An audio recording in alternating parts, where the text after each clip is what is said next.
Hello and welcome to another Kill La Kill If video. Today we have a character breakdown for Ira, Gamagoori.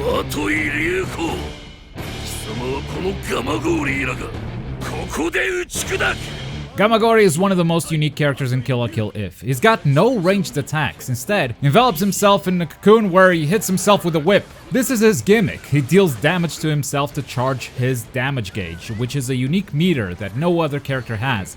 This damage gauge enhances some of his moves, but overall, he's a slow character. But to make up for that lack of speed, he's got the biggest health pool in the game. He can deal a ton of damage, get a ton of meter, but keep in mind, even though he gets a lot of special meter, he has to charge more than just that bar. He's also got a second gauge that he needs to worry about.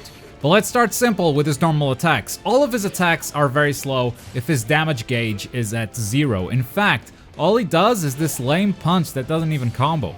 It's the slowest attack in the game, the damage is neglectable, and it's a clear indicator that you should always be building up your damage gauge. Once you have some of it, his standard close range attack has very good range. Gamagoori excels at this mid-distance game because once he has some juice in his damage gauge, his attacks become these whips, and he can reach opponents before they can reach him. Without tilting your stick in any direction, I think he finishes this combo with his penis. I'm pretty sure that's what that is. And obviously that's a combo ender. You're not gonna throw a special attack after you hit someone with your dick. That's it, your combo is done. The one thing I'd like to point out is the very first attack. Gamagoori will hit with his whip twice, even if you just press the attack button once. This is important for your combos because you can cancel this into your guard break, and it's one of the most optimal paths for combos, so keep that in mind. He attacks with a whip twice, but this only happens if you start the attack from neutral, without tilting the stick and without dashing into an attack. This doesn't happen if you do it that way, so yeah, keep it in mind if you want the big Gamagoori damage. Tilting the stick vertically gives you this aerial launcher. Gamagoori isn't much of an aerial fighter, so the launcher quickly comes back down to the ground. The good news is you can cancel into special attacks afterwards, so if you want to spend a meter, this is an easy way to do it. And the combo itself deals the same damage as his penis combo, so overall, this will be your go-to for damage. Tilting the stick horizontally gives you this attack that ends in a flurry of whips. Since this is the horizontal attack, it's the one that builds a ton of meter, and typically, the last attack of this flurry will pull the opponent closer to you, which allows you to cancel into supers or valor. Now, I say typically because this thing is a bit flimsy. Depending on where you put it in the combo or where you cancel into special or valor, it will sometimes just throw your opponent very far away. So you kind of need some strong reactions if you want to throw a super. But this is an amazing tool for Gamagoori. The horizontal attack by itself builds 1.5 bars of meter, and since you can valor into this, it means Gamagoori only needs half a bar to try to level up. And he gets a lot out of his valor levels, which we'll see in a bit, so it's definitely worth it. In the air, like I said, he's not much of a fighter, so all he does is come back down to the ground, but do not underestimate this move. This dive has a bigger range than it seems, and it can be a great combo starter, so don't go sleeping on it. Now, all of these attacks will spend your damage gauge, and once you're back to 0, you're stuck with that very slow punch again. So, how do you build gauge? With our next attack, obviously.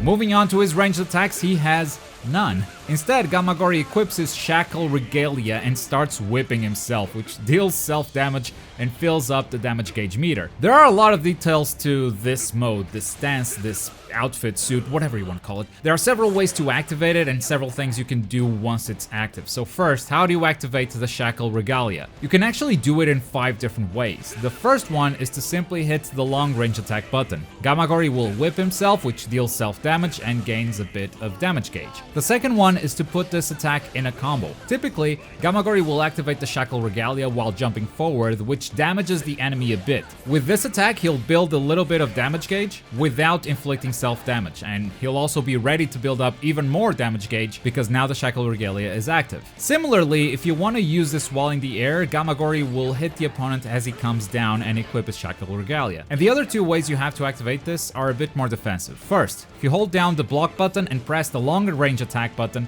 Gamagoori will enter the Regalia and gain 5 damage points without damaging himself at all. I find this the best way to start building the gauge if your opponent is far away. And finally, if you just hold the block button without pressing anything else, after a while Gamagoori will automatically summon the Regalia and gain 15 damage points without damaging himself. And that's how you get in the Regalia, but what can you do once you're in it? As long as you hold the block button while in the Shackle Regalia, Gamagoori will stay there. While in this state, he armors through all the attacks except guard breaks. He still takes damage, but he also turns it into points for his own damage gauge. So if you're taking some projectile spam, just holding this could be a good thing for you. He can also sidestep while holding this form in case you see a guard break coming, though the sidestep is a bit short and it won't dodge every break attack perfectly. Then if you mash the long range attack button, Gamagoori will whip himself, dealing self damage and gaining damage points. This is probably the main way for you to charge your own damage gauge, since it's the only one you directly control and it allows you to charge it very quickly. But you can also hold down the long range attack button to charge a different attack. As you charge this attack, you'll also be charging your damage gauge, but after a while, after some time has passed,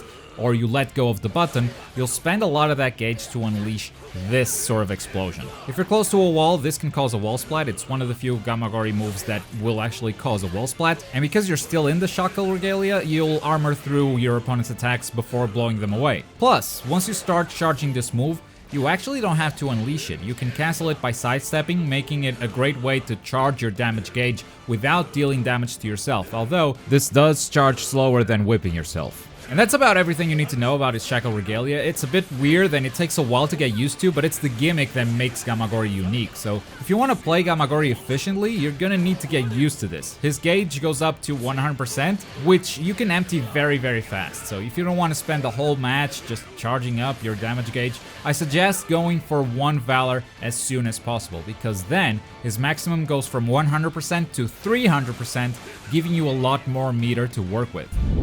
Finally, we have his break attacks. Gamagoori's break attacks are very similar, whether he's got his damage gauge or not. The biggest difference is that he buffs his own size, letting him cover a bigger area with these moves, and in some specific cases dealing more damage and allowing you to put certain moves in combos. Both the aerial and grounded break attacks let him dash after the opponent for a grounded combo, which is perfect since his aerial game is very weak. However, if you don't have any sauce in your damage gauge, you're probably not gonna get a lot out of that follow-up.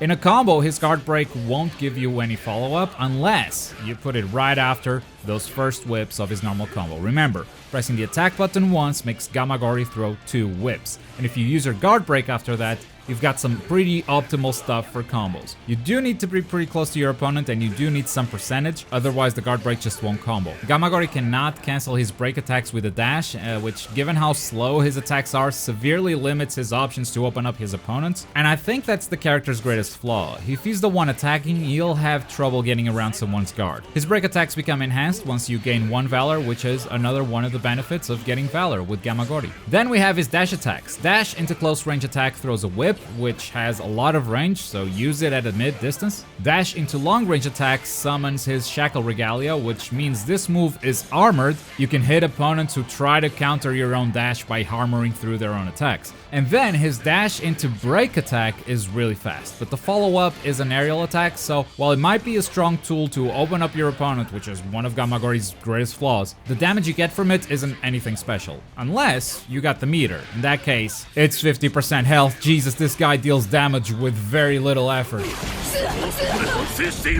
Let's move on to his special attacks. Purge is pretty straightforward. Gamagoori unleashes a flurry of attacks with his whips. The activation is fast, easy to put in a combo, but it drains not only your meter, it also drains your damage gauge. And if by the end of this move you still have any juice left, the finisher will actually deal a bit more damage. The second special is Jijo Jibaku, where Gamagoori will whip himself, increasing his own damage gauge and then unleashing a huge explosion of whips that will cause a wall splat. You can interrupt this move if you think you're in danger. A break attack from the enemy will knock you out of it, for instance. So you can interrupt it at any time with any attack button or even a sidestep. Given how much meter Gamagoori builds with his normal combos, it can even be worth it to spend the meter just to charge his damage gauge, especially if you have 1 Valor and your maximum is 300%. Once you get 2 Valor, this special attack becomes his super. It behaves very similarly, but 1, the charge is a lot faster, so you'll reach that maximum 300 a lot easier, and the explosion is so much better. Not only does it deal a ton more damage,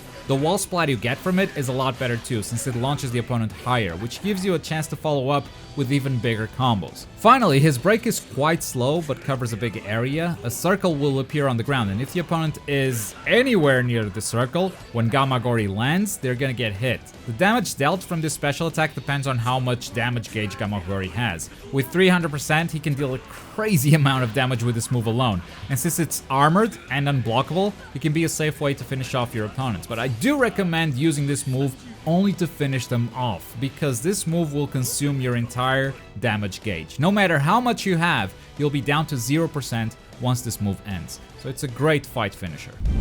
And now that we know his moves, here are some tips on how to play him. Gamagoori needs two things in order to succeed. He needs damage gauge and he needs Valor.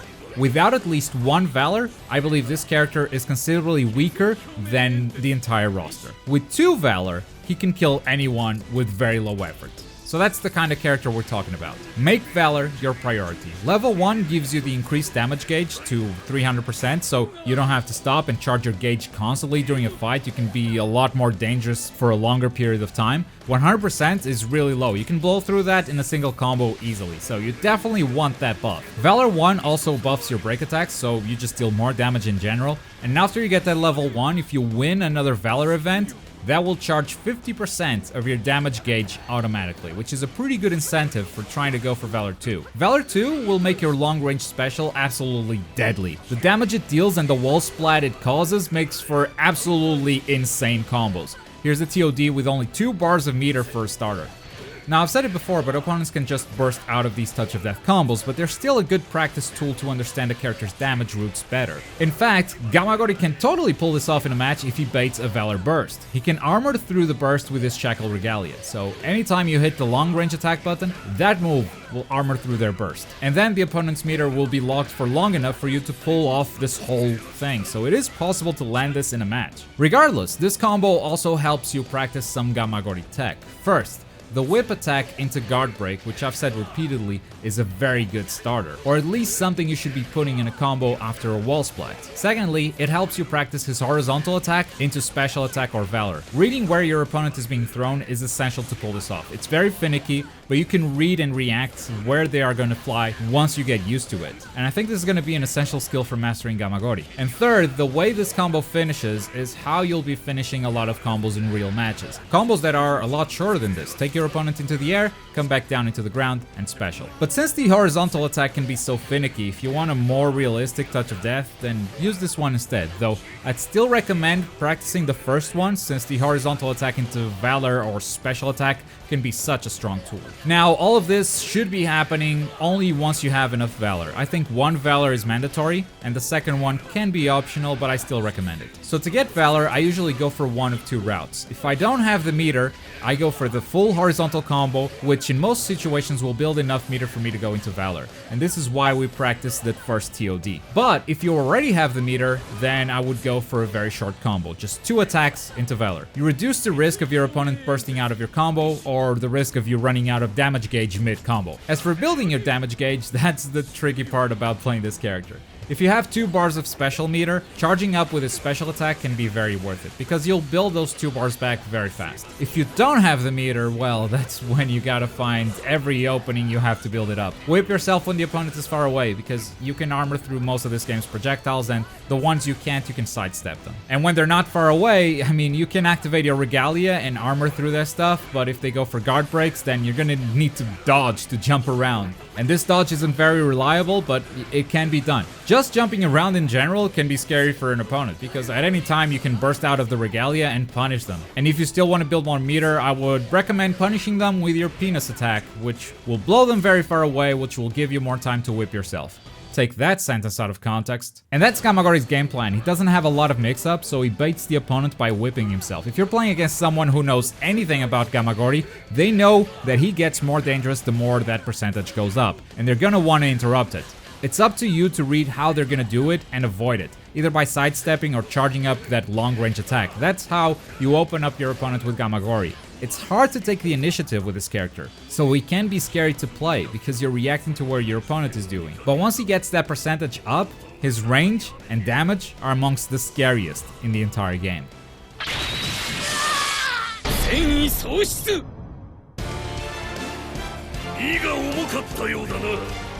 勝者 Gamagoori Ira. Thank you for watching another character breakdown for Kill La Kill If. Side note, I'm not sure I have the time to finish up Sanegayama before release, so I might just start working on the dual wielding girls. What do you think? Let me know in the comments, and as always, thank you very much for watching. My name is Globku, and I'll see you guys next time. Bye.